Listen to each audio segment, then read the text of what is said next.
Now the question comes, why some babies are born premature? Some babies are born premature because of various reasons. It can be the maternal reasons, it can be the reasons because of the fetus, or it can be the reasons where the placenta with which the baby is connected to the mother is not formed properly.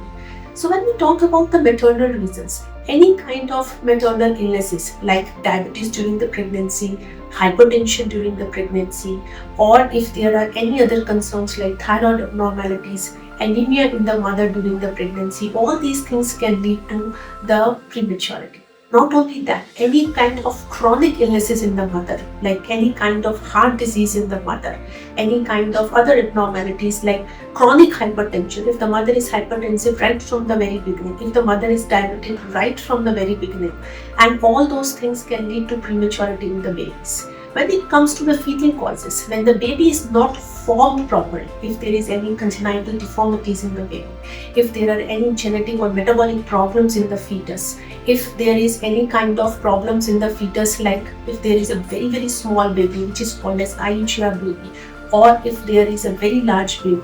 all these causes can lead to the prematurity. Not only this, when the placenta is not formed properly, can also lead to prematurity. And nowadays, which we see the artificial fertilization, the various methods of fertilizations can lead to the prematurity.